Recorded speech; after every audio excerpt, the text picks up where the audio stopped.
Hello guys, welcome back to the Ilko channel, where we explore the stories behind the places you think you know. Today, we are not just visiting any museum, we are stepping into living memory, a place that holds the soul of Ashanti art and culture. We are in Kumasi, the royal capital of the Ashanti region, and this is the Gyamadudu Museum, located at Kwabre Hemang, a place where many people, even locals, don't know much about. But trust me, it is something special.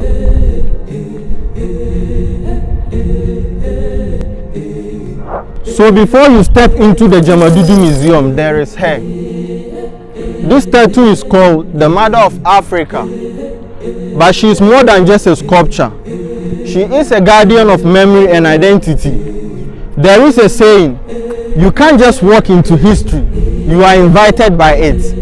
And she is the one who grants that passage. So let's walk through, not just with our feet, but with our spirit too. Follow me. Look around. These 8 domes aren't just buildings. They are memories and stories carved in clay. Now let me ask you something. Do you know why these buildings are built this way? The layout depicts how the Ashantis built their homes.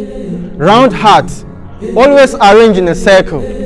A full circle that forms a courtyard, and at the middle was where life happened. This was where elders told stories, where food was shared, where names were given and destinies decided. Here at Gyamadudu, each dome represents something special. Each dome represents one of the 8 clans of the Ashanti Kingdom. And just like beads on a sacred necklace, they signify unity. Gyamadudu is more than a museum. It is a return to the source, a physical depiction of what community truly means. Let's go. There's something I want to show you. It is simple. It is a sentence written on a wall, but it is the kind of sentence that will stay with you even long after you've left this place. Let me show you. You are here not to be understood, but to understand yourself.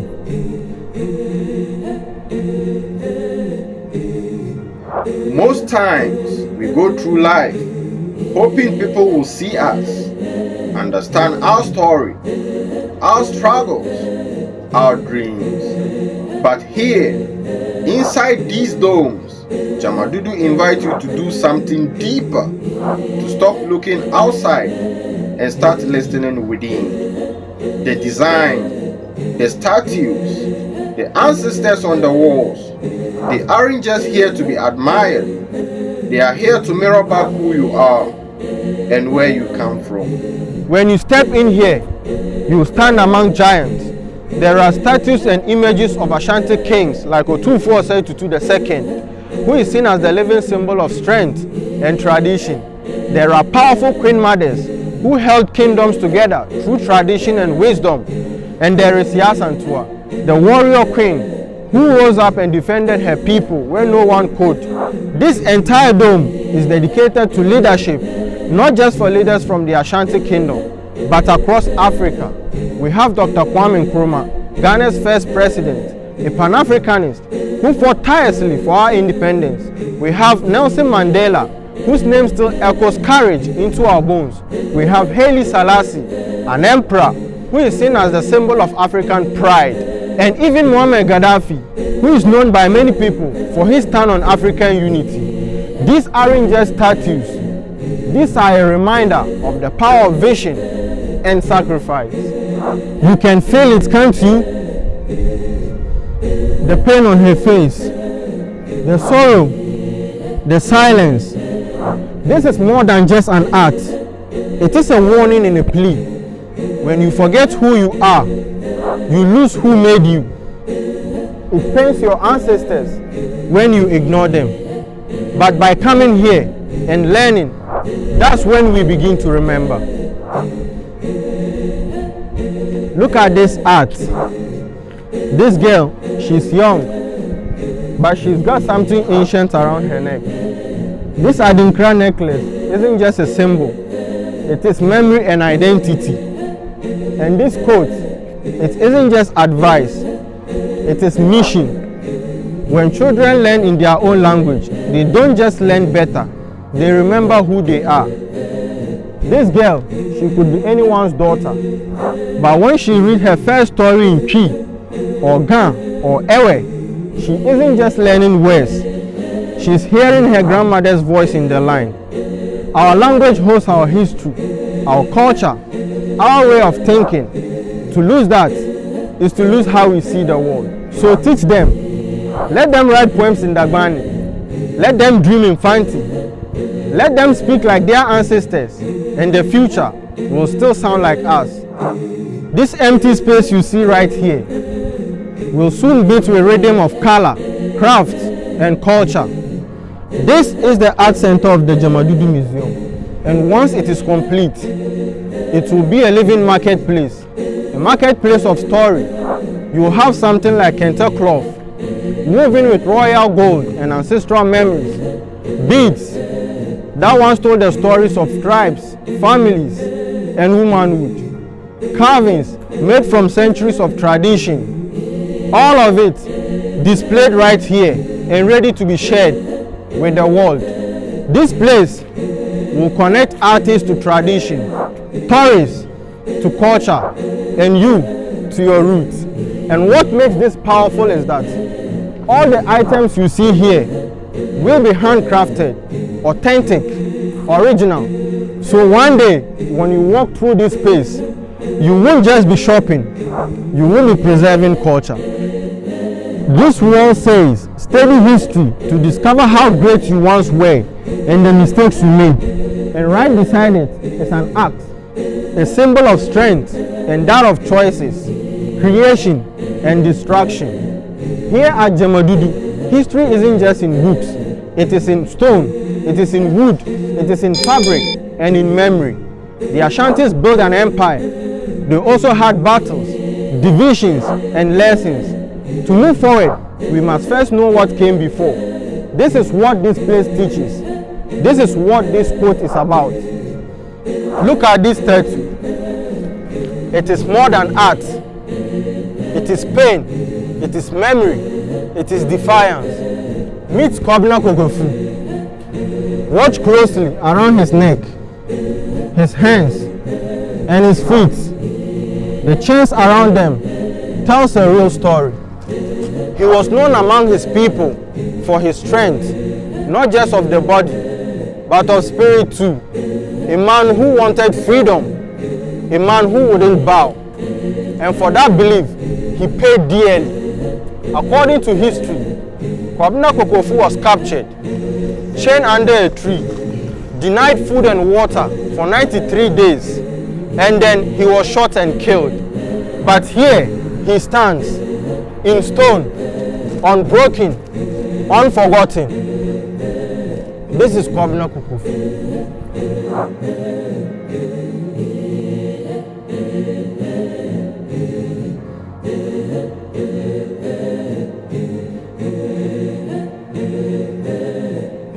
This isn't just an empty space. This is a sacred ground. This place is where the journey begins for our brothers and sisters in the diaspora returning home. In Akan language, this is Kwajade. It is where food is cooked, not just to fill the stomach, but to welcome the spirit.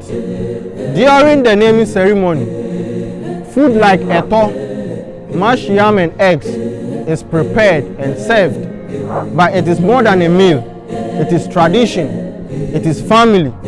After the meal, they walk barefooted, step by step, from the clearing to the ancestral building. Each step is symbol, a way to reconnect, to cleanse, to ground yourself before entering the homes of your ancestors. And once they get there, they are given a new name, an African name, a name that speaks of pride, history, and identity. Then they write it on the wall. That walls become the living book of those who returned. This is Dr. Sebi, a man of plants, a man of Africa, a man of power. He wasn't just only a herbalist. He believed that nature, our roots, holds the medicine we want. According to history, Dr. Sebi discovered cure for HIV and AIDS using herbs, not chemicals. He wasn't a stranger here. He was a friend to the current king of Hemang, Nana Sawansa. That's why you see him here at Gyamadudu. It is believed he was poisoned after traveling abroad for an invitation. But right here, this statue, this presence, reminds us to never forget our own knowledge, our own medicine, our own people. Take a very good look at this statue. This is Okonfo Benewa, a high priestess, a powerful woman in Ashanti spiritual history. In one hand, she's holding the golden stool, the soul of Ashanti Kingdom. In the other, she's holding a talisman tail, a sacred spiritual object. Now look here. She's stepping on the head of a white angel. That's a powerful imagery. This doesn't mean hate. It means truth. It means Africa had power before the colonizers came. It reminds us that our ancestors had spiritual authority, strength, and knowledge, not just darkness, but light of a different kind. Okonfo Benewa's pose says something powerful. We were never weak, we only forgot. These aren't just footsteps, they are a reminder. Walk like you have 3,000 ancestors walking behind you. That isn't just poetic, that's powerful. Here at Gyamadudu, every dome, every artifact, every name carved into memory speaks of those who walked before us. Priests, healers, warriors, mothers, kings. You are not walking alone. Your every step today carries the strength, wisdom, spirit of those who fought, lived, and dreamed before you. This round mud house you see right here is called the Ancestral building. But it is more than just a building. It is a doorway back home. It was built here at Gyamadudu for our brothers and sisters in the diaspora. Those whose ancestors were taken across the seas during slavery. Those who are looking to reconnect with their roots. This is how homes were built in the olden days across the Ashanti Kingdom. Round, warm, protective, a symbol of family, a symbol of unity. When someone from the diaspora comes here, they don't just enter the building like a tourist. They take part in a ceremony, a naming ritual. They are given new African names, ones that hold belonging, identity, and meaning. Then they walk barefoot from the sacred clearing to this ancestral building. And when they enter, they do something powerful. They inscribe their names on the wall, along the spirit of those who came before. This isn't just symbolic, it is healing, it is spiritual, it is history coming full circle. This is the threshold to the Anosu River, and when you look above me, you see the word Akwaba. In Akan language, that means welcome, but it isn't just a welcome to any river, it is a welcome to something sacred. The Anosu River is known as the Healing River. People come here not just to see the water, but to speak to the river with faith. If you have a deep problem, a wish, or a burden on your heart, and you believe, the river listens. Speak your request out, pour your truth on a coin, and throw it into the river. It is believed, if your heart is pure, and your belief is strong, the river will help you. But it doesn't end there. When your wish is granted, you must return. Tradition says, come back with 2 bottles of schnapp, 2 fowls, as a way of saying thank you to the spirit of the river. Take a very close look at this statue. This is more than art. This is ritual. A man holding a newborn high to the sky.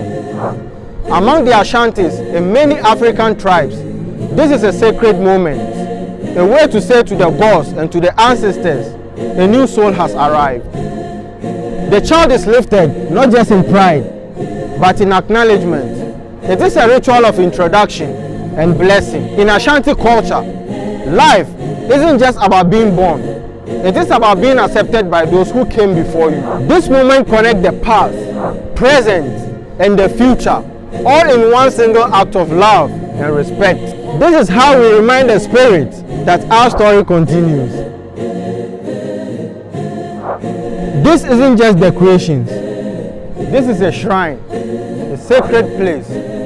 Before the missionaries came, before churches, before any other forms of worship, our ancestors knew how to speak to the divine. They used symbols like the Adinkra signs, each holding proverbs, prayers, and wisdom. They brought schnapps, not just for drinking, but as an offering, a sign of respect, a way to pour libations and call the spirit.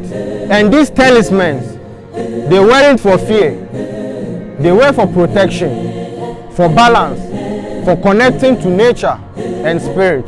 This was worship, this was our church. The sky was the roof, the earth, the altar. The shrine at Gyamadudu reminds us that African spirituality was never empty. It was just unrecognized. But now, we remember, we reconnect, we respect. Sometimes the best step forward is to go back to tradition. Follow me. Before crossing into the unknown, before you reach the river down here, tradition must speak first. Here at Gyamadudu, we don't just walk into the unknown, we ask.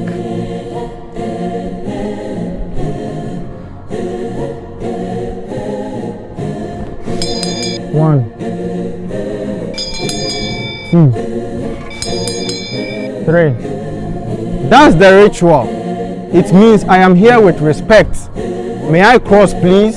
This isn't just a crossing. It is a connection between you and the spirit of the land, between the old and new you. This is the second shrine we've come across here at Gyamadudu. And like the first one, it tells a powerful story. Long before modern religion reached our land, our ancestors knew there was a spiritual being, but they did not approach him directly. Instead, they worshipped through gods, spiritual intermediaries, not idols, but messengers. And like how a chief speaks through his language, they worship the divine through these sacred vessels. The shrine here at Gyamadudu reminds us that our ancestors were not lost or unguided. They had structure, belief, and reverence. This statue tells one of the boldest stories in Ashanti history. Meet Nana Asantewaa, the then chief of the Makase Kese. He's buried neck deep, clutching a sacred pot. And no, this isn't just a sculpture. It really happened. According to history, during the fierce war between the Ashantis and the Denchires, the great Okonfo-Anokye asked for a brave soul, someone willing to be buried alive, neck deep, to perform a powerful ritual to ensure Ashanti victory. And it was Nana Asantewaa who stepped forward. He gave up everything, his breath, his body, not just for glory, but for his people, for freedom. This statue isn't just a reminder of sacrifice. It is a lesson in leadership, courage, good belief in your nation. There is a quote on this wall that says, when you reconnect to your ancestors, your spiritual school begins here. What does it really mean? Let's see. The space here at Gyamadudu isn't only just for building. It is a bridge between the past and the present, between you and your ancestors. When the people from the diaspora come here, they walk barefoot. They are given a new name, an African name, one that reconnects them to their roots. And that's when something shifts. That's where the lesson begins. You begin to remember who you are and where you come from. Why your blood remembers what history tried to erase. This quote isn't about religion. It is about remembrance. When you understand where you come from or who you are, you begin to walk with purpose. Once you reconnect, you no longer walk alone. There is a powerful message carved onto this wall. Ancestor to be, ancestor return. We do not die. Here at Gyamadudu, this message isn't just poetic. It is the truth that carries the land, the people, and the spirit that lives on. Look around. The ancestral building isn't just a structure. It is a homecoming for our brothers and sisters in the diaspora. When they come, they walk barefooted. They are given a name, a new African name that holds identity, pride, therefore reconnecting with their lineage once again. That's what this means. We don't just vanish when we are gone. In African tradition, When the body rests, the spirit rises and walks among those who remember. The elders knew it, the artists preserve it, and every dome in this place whispers it. We are ancestors in the making, and when we pass, we return, not in the body, in spirit, in memory, and in legacy. Here at Gyamadudu, even in silence, you will hear them speak. This is the ship house. In Ashanti Kingdom, we don't have the coastlines where slave dungeons were built like Elmina or Cape Coast, but that doesn't mean the pain did not reach us. This structure was built to help us remember, to show how our people, men, women, and even the pregnant were captured, shackled, and shipped away. Just look at these walls, the hands reaching out, the pain frozen in stone. They tell the story of souls struggling to break free, a woman expecting life, yet trapped in chains. This is the brutality they live. This is why we must never forget. Now let's walk inside. Inside this tiny narrow space, this was where bodies were packed like cargoes. You see this? If you've ever been to a mortuary, that's how bodies are laid. But these weren't bodies. They were people, breathing, crying, terrified, stuck like this for weeks, months, across the oceans. The stench, the silence, the screams, this is what this place represents. It is not here to scare you. It is here to teach you. This board holds a story, one that is not popular to everyone, one that everyone must know of and remember. It speaks of Nana Apau Kwabena Kankam, the chief of Hemang back in 1884 to 1885. During his reign, the white slave merchants were parading and capturing our people right here. History has it that he stood his ground and intercepted those white merchants, killing 13 in the process and freeing his people. Right here is the graveyard or the cemetery belonging to the 13 white slave merchants whose plans were thwarted by the king. Follow me.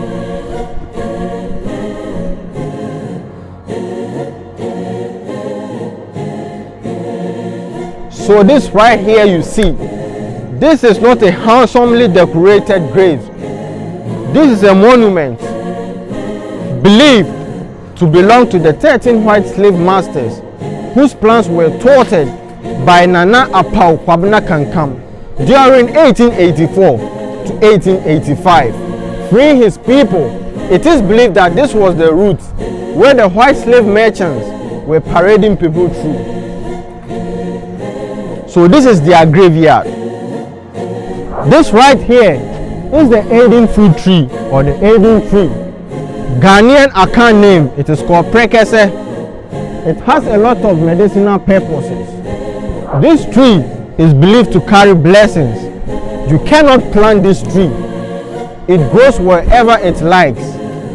And it is believed that wherever it grows, it comes along with blessings. And currently there are only very few countries where this Prekese or the Aden fruit tree is, and Ghana is one of them. The scientific name for this tree is called Tetrapleura tetraptera. That's the scientific name. This is the third shrine we've come across here at Gyamadudu, and what makes it very spectacular is this big tree beside me.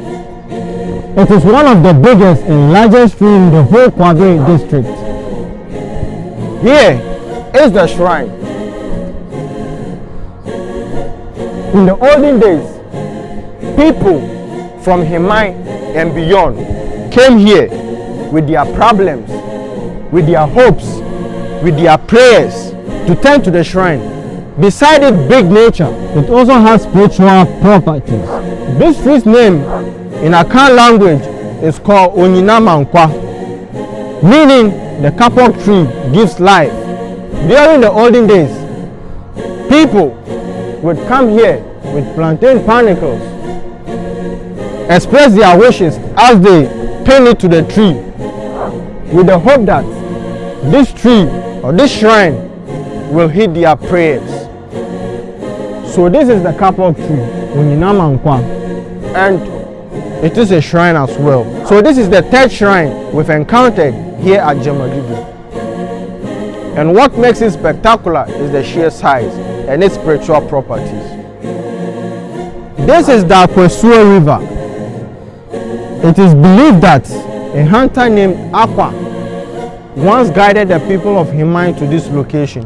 In a form of gratitude, they named this river after him, Aqua Nsuo. But as time went on, the name was lost, and the locals began to call it Anosu River. Anosu River. It is believed, according to history, that a crocodile used to appear here every full moon. But due to the fact that the stool of Hemang remained vacant for 29 years without any rituals being performed, the crocodile stopped appearing. But after the installment of the king of Hemang, he performed a series of rituals to all the 20 rivers, and it is said that the crocodile appeared again for 3 minutes before submerging or disappearing. So as of yet, we don't know if the crocodile will appear again or not.